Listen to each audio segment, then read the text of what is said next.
Lionel Messi miyaa xalay adeegsada sixir si Argentina ay ugu guuleysato Copa America. Ereyga sixirowga kubadda cagta ee xalay ciyaarta kadib ilaa ay haatan aadka loogu hadalhay caalamka. Neymar iyo Messi maxaa dhex maray? Messi ku guuleysigiisii Copa America waxaa si hoos loo ogaaday kooxdu uu ciyaari doono Barcelona oo wadnaha farta ku haysa iyo xaqiiqooyin ku saabsan kulankii xalay Argentina ay guusha ka gaartay dhigooda Brazil. balse marka hore waxaan ku xasuusinaynaa inay muhiim inoo tahay inaad muuqaalkan like saartid una share gareysid asxaabtaada si aan u helno saaxiibo u wanaagsan sida adiga oo kale waad ku mahadsan tahay taageeradaada iyo la jaanqaadkaaga. Magaca ugu weyn ee maanta kubadda cagta caalamka aadka loo hadalhayo laguna qorayo farta waaweyn waa mucjisada kubadda cagta Lionel Messi iyo inuu ku guuleysto koobka qaramada qaaradda Koonfurta Amerika ee Copa America loo yaqaano. inkastoo aysan kubadda cagta wax raad ku lahayn in xirfadda xidignimo lagu qiimeeyo koob ku xiran nasiib iyo xeelad kooxeed, haddana marmarka qaar waa inaad sumcadaada u dhowrato si aad dadka oo dhan u qanciso. waa inaad fashaa wixii ay sameeyeen kuwii ka horeeyay ee lagu ammaanay ku guuleysiga koob markay matalayaan shaarka xulkooda qaranka. xalaytu Lionel Messi waxay u ahayd habeen qurux badan. waxa uu ku qaaday Copa America garoonkii uu ku ooyay Lionel Messi 7 sano ka hor markii ay Jarmalka hal gool iyo eber kaga qaadeen dhacdadii Mondial ama koobkii adduunyada. mase ahayn markii ugu dambeysay ee la bulga uu ku ooyo jamaahiirta hortooda oo 2 jeer oo xiira ay xidigaha jili ka oysiiyeen finalka tartanka Copa America ee uu xalay libinteeda hantay.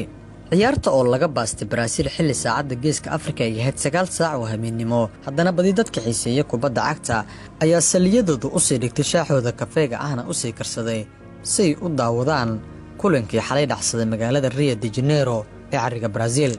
kulankan bardhamadka waxaa la baastay iyadoo diiwaanka lagu hayo in mucjisada kubadda cagta Lionel Messi ay dheeshan u tahay midkii 10aad uu kala qayb galo tartan caalami ah qarankiisa. midna kuma guuleysan koobkeeda 4 jeer oo ciyaaray koobka adduunyada iyo 6 jeer oo ka soo muuqday koobka qaramada qaaradda Koonfurta America ee loo garanayay Copa America. ciyaartii xalayna waxay ahayd dheel cabsideeda wadatay, taasoo ka dhigtay in Lionel Messi uu iska rido culays badan oo saarnaa. wuxuu uga mahadcelinayaa Angel Fabio Di Maria. marka aynu dheesha si weyn u sii micnayno kana hadalno xidigihii furayaasha ahaa iyo wax walba oo ka dhacay xindaabka cagaaran, waxaynu u baahnaanaynaa waqti aad u badan, balse aan soo koobno wixii ay indhaheennu qabteen. Brazil oo aan u baahi qabin sida Argentina ayaa garoonka ku soo gashay shax u muuqatay mid adag, iyadoo waxdooda gaashaandhig ay ahaayeen 2 waayo arag oo ay tilaabada ku yar tahay Thiago Silva iyo Marquinhos oo isagu ka tirsan naadiga Paris Saint-Germain. qadka dhexena raacayaasha rafka ah ee Freddy Casemiro ayuu u soo xushay hogaamiyaha Brazil, kuwaas oo jilaafayntii iyo kubad burburintii ilmaha ka korsada. Neymar ayaa ahaa xidigii ugu saameynta badnaa guud ahaanba xulka qaranka dalka Brazil ciyaartan iyo tartankaba. xisaabtana lagama saari karin halista ay Argentina kala kulmi kartay Paqueta iyo weliba ciyaaryahan Richarlison. dhanka Argentina ka hor bilaabashada ciyaarta waxaa isha lagu wadahayay saameynta uu sameyn karo goolahay Emiliano Martinez. labada nin ee qadka dhexe ciyaarta ee Paredes ee Di Paul, Angel Fabio Di Maria oo dhaawaclow iska ah laakiin guusha gacanta ka saara wadankiisa, Martinez oo xalay aan si qurux badan u ciyaarin, iyo Magic Lionel Messi. la bulga waad u taqaano Lionel Messi xalay wardiye adag ayaa laga hayay waana loo diiday inuu galo xirada ganaaxa, balse Argentina waxay ku baxsadeen tallaabada Angel Di Maria oo ah mid aad u orod badan kana faa'iideysay tallaabeerada xidigaha difaaca Brazil iyo degdega ku jiray golahay Anderson oo banaanka u soo baxay. kubad aan la filan karin oo ahayd mid saliideysan ayuu raaca dhisaha Argentina Di Paul u qiyaanay Di Maria, haddana kubadda si xeeladeysan control iyo taabasho uga dulqaaday Anderson Morris. intaasi wixii ka dambeeyay waxa ciyaarta lagu tilmaami karaa inay ahayd mid raf ah oo ay raacashada ku badan tahay iyo in Messi uu iska qasaariyay kubadda uu golayaha kula tagay. Neymar ayaa lagu qaatay calaamadooyin jaallo ah, marka xaqiiqada laga hadlana Neymar uu ka dhaqdhaqaaq badnaa Magic Lionel Messi uuna ka dadaal badnaa. Gonzalo Montiel ayaa si aad ula dagaalamay dhammaan xidigihii ka ciyaaraya lambarka 12aad ee wadanka Brazil. wuxuu si aad ula falgalay inuu difaaco Neymar, Richarlison, Everton iyo Vinicius oo bedel ku soo galay ilaa isagoo lugtiisa dhiigayso uu difaaca midiga Argentina si aad u difaacanaya daayarkaasi si xulkiisa qaranka Argentina iyo saaxiibkiisa Lionel Messi uga caawiyo inay koobkaas ku guulaystaan. Goolayaha Argentina 3 darbo oo gool loo filan karay ayuu ka beeniyay xidigaha Brazil, waana kubada ay soo tuureen Gabigol, Neymar iyo Richarlison. ugu dambeyn Messi ayaa koobka ku guulaystay, balse ka hor waxaa la siiyay abaalmarinta goolayaha koobkan iyo mid xidigii ugu wanaagsan guud ahaan tartanka, walow abaalmarintaas uu la wadaagay Neymar Jr. Lionel Messi ayaa ilbiriqsiyada dabaaldega intii lagu guda jiray ka dhaqaaqay xidigaha wadankiisa, isla mar ahaantaana u tagay Neymar Jr. oo ah saaxiibkiisa ugu dhow, waxaana uu Messi 1 daqiiqo laabta ku hayay saaxiibkiisa Neymar oo ay muddo iska garab ciyaarayeen si uu u samarsiiyo. mar kalena qolka dharbadalashada ay xidiga badan oo Argentinian ugu tagay Neymar si ay uga dhaadhiciyaan in nasiibka uu ka heliyay, balse isagu uu dadaalay.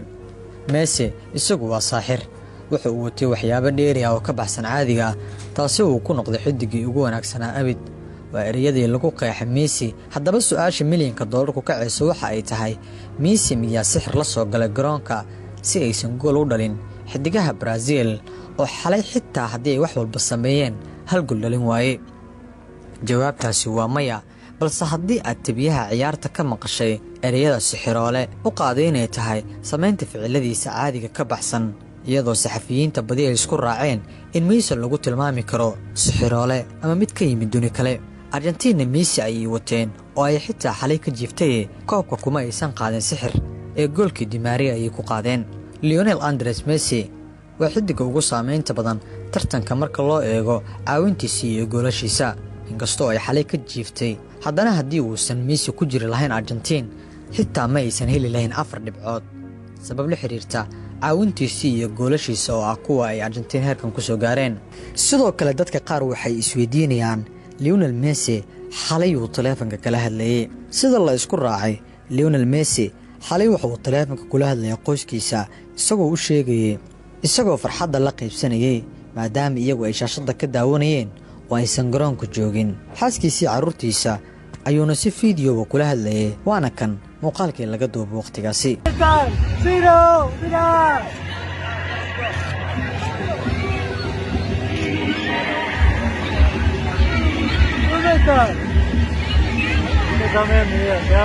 mustaqbalka Messi ayaa sidoo kale su'aalo badan la iska weydiinayaa maanta.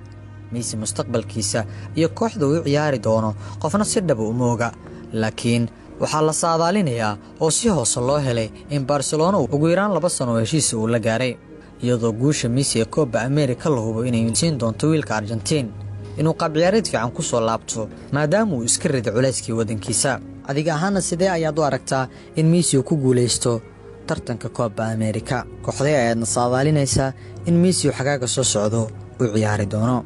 ilaa dhamaadka haddii aad nala joogtay, fadlan ha hilmaamin si aan xogaha ciyaaraha halkan ugu soo badiyo inaad muuqaalkan like saarto oo u share gareyso asxaabtaada si aan u helno saaxiibo wanaagsan sida adigoo kale. waad ku mahadsan tahay taageeradaada iyo la jaanqaadkaaga.